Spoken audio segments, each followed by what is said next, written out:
Oke, halo semuanya, kita kembali lagi di Alim Bercerita dan ini bakal jadi episode pertama di tahun 2022 ya.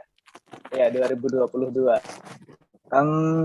Dan di awal tahun ini bakal aku buka dengan program ngomel, ngobrolin mental health. Yeay. Oke. Dan di tahun ini kan udah jadi tahun yang baru, ya udah. Kemarin 2021 sudah selesai, yang berlalu biarlah berlalu. Biasanya kan enaknya gitu ya, kalau ngomong yang berlalu biarlah Ya, berlalu. lalu. Tapi pada kenyataannya biasanya nggak semudah itu gitu loh. Yang udah Mm-mm. tertinggal tuh sering juga ke bawah. Bahkan apa yang udah ada di masa lalu pun gitu kadang masih kita bawa sampai sekarang, bahkan sampai nanti. Nggak semudah yang berlalu biarlah berlalu, nggak semudah itu. Nah itu sesuai juga dengan apa yang akan kita obrolin di sesi pertama ini, episode pertama ini di tahun 2022, ngobrolin mental health, dan kita akan bahas soal seputar itu, tentang gimana sih berdamai dengan masa lalu bagaimana uh, apa namanya memaafkan hal-hal yang sudah berlalu atau apapun itu. Dan Mm-mm. ini kita ngobrolnya nggak sendirian, yaitu bareng sama Amalia. Halo. Halo. Hai. Nah, Hai, hai. gimana nih Mal di tahun baru ini? Gimana kabarnya? Kan ini rencananya Baik, bakal kita upload. Alhamdulillah. Alhamdulillah. Ya, baik-baik, Eh, Alhamdulillah. 2021 gimana kabarnya? Wah, 2021 jadi tahun yang berat ya buat saya, tapi saya bisa menjalani semua itu. Wih, kenapa tuh kok bisa bilang tahun yang berat? Oh iya, karena di 2021 saya mengalami masalah kesehatan fisik maupun mental gitu. Tapi saya bisa menjalaninya dengan ya melakukan beberapa kali operasi dan konseling dengan psikolog serta psikiater. Jadi ya it's okay lah. Wow, boleh ini nggak ceritain dikit dong, apa aja sih yang udah dilalui di 2021 kemarin? Oke, jadi di 2021 kemarin yang hal yang paling membahagiakan bagi saya adalah saya sudah sidang ya.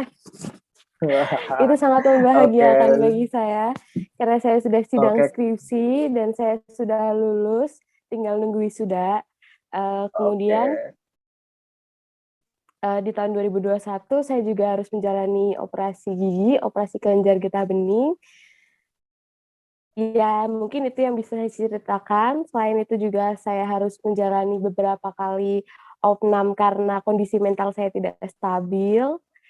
Selain itu saya juga harus menjalani sekitar 8 kali sesi konseling dengan psikolog di tahun 2021 ini. Kemudian sekitar 12 kali dengan psikiater. Kayak gitu sih. Wow, itu keren sih. Maksudnya itu adalah hal yang luar biasa untukmu melewati 2021 kemarin. Jadi Iya, aku juga benar. mau ucapin selamat gitu. Selamat buat kamu karena udah berhasil melewati 2021. Selamat juga udah sidang ya, udah sidang. Eh, itu pasti proses yang nggak mudah gitu loh. Pasti proses yang nggak Iya, mudah. iya, benar Ya, sekali. tapi itu kamu keren sih, udah bisa melewatinya dan sekarang udah buka lembaran baru 2022. Tapi Ya, semoga apakah di 2002 ini sehat selalu ya. amin. Tapi apakah semudah itu gitu loh. Biasanya kan kalau ngomong doang kan gampang ya bilang buka Gampang ya. lembaran baru 2022.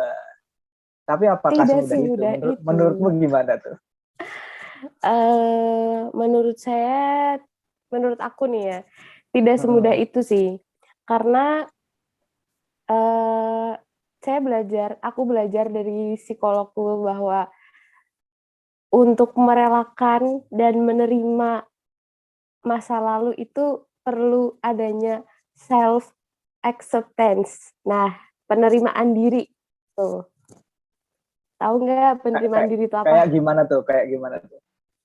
Jadi penerimaan diri adalah kondisi di mana kita belajar menerima apa yang kita punya dan apa yang kita tidak punya, apa yang kita inginkan dan apa yang tidak bisa kita capai, apa yang kita lalui dan apa yang sudah kita jalani selama ini. Itu penerimaan diri. Jadi penerimaan diri itu ya termasuk di dalamnya menerima masa lalu, menerima kekurangan kita, menerima kelebihan kita, kayak gitu juga.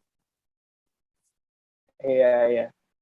Eh, Mungkin penerimaan tuh banyak yang mengasosiasikan sebagai menerima sesuatu yang kurang.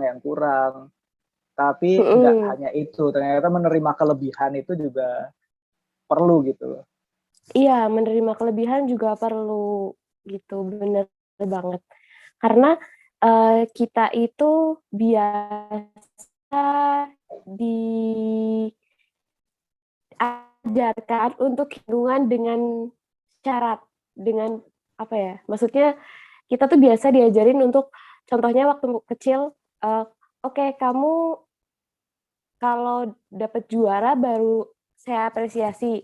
Kamu kalau dapat ranking baru saya kasih hadiah gitu. Jadi kan kita merasa bahwa sesuatu diri kita itu berhasil ketika kita memperoleh sebuah kebaikan dan kita harus menerima ketika kita memperoleh kegagalan.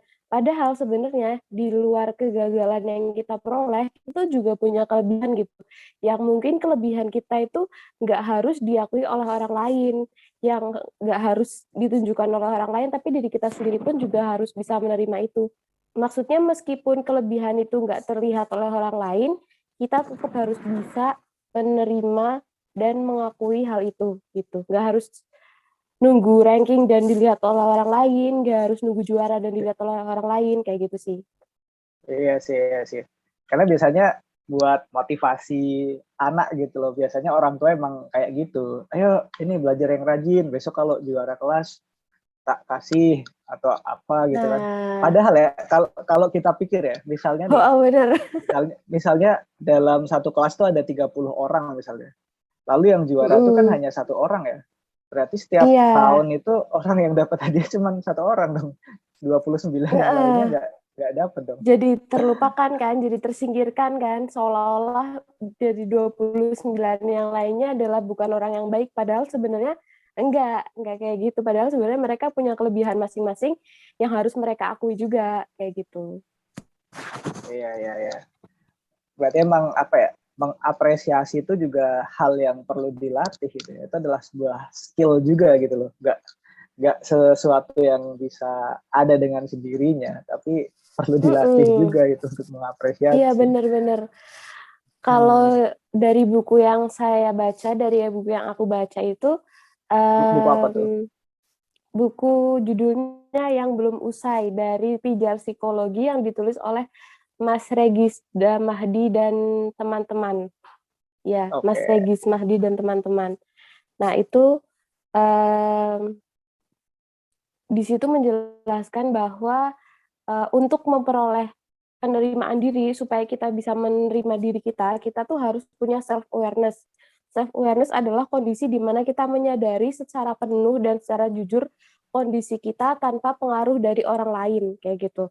Nah, self awareness itu juga perlu dilatih. Jadi bukan sesuatu yang instan gitu. Mencintai diri sendiri itu adalah proses yang berkelanjutan dan bukan sesuatu yang instan langsung bisa, wah aku cinta nih sama diri aku, wah aku sayang nih sama diri aku. Enggak, itu adalah proses umur hidup yang perlu dilatih dan perlu diasah terus menerus, kayak gitu.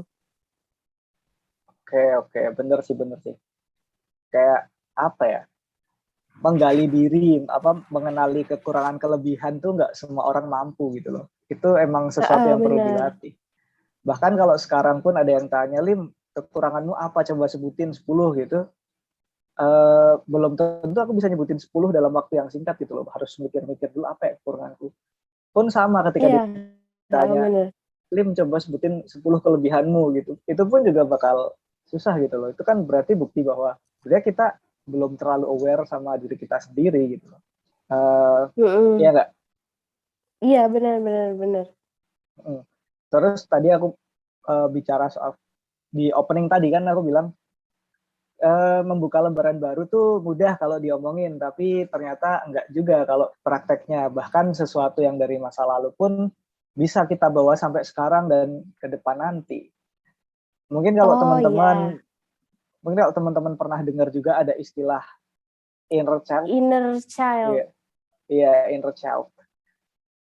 Seperti apa ya? Inner child. Itu mungkin ada teman-teman yang udah pernah dengar istilah itu gitu.